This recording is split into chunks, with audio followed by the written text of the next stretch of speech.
নমস্কার বন্ধুরা। তো আমি আজ পুঁই মিশরির যে পাকা ফলটা আছে ওইটা আজ ভাজি করে দেখাবো। তো আপনারা রেসিপিটা দেখতে থাকুন। আমি প্রথমে একটা কড়াইতে কিছুটা তেল গরম করে নিয়েছি। তেলটা গরম হয়ে আসছে দেখুন।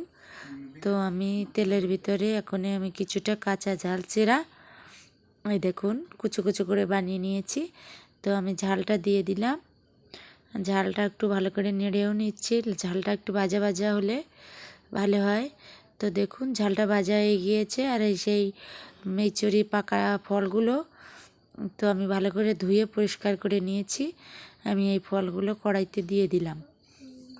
দিয়ে আমি এটা একটু খুন্তি দিয়ে ভালো করে নেড়ে চেড়ে নিচ্ছি। তো এটা নেড়ে চেড়ে নেওয়া হয়ে গিয়েছে। আমি এখানে এর সাথে কিছুটা লবণ অ্যাড করে দেব।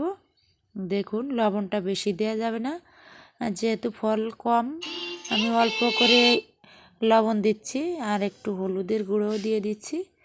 দিয়ে আমি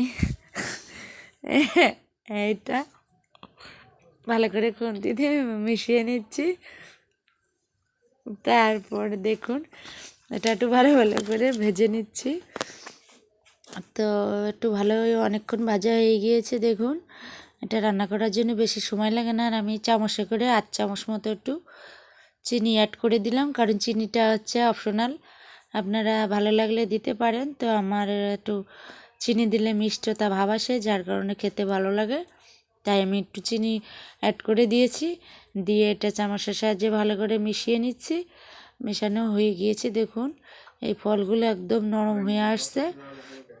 এগুলো আমি এখন একটা চামচের সাহায্যে এটা গামলায় নামিয়ে নিচ্ছি। তো এটা গরম ভাতের সাথে খেতে খুব মজা লাগে। আমার তো ভীষণ মজা লাগে।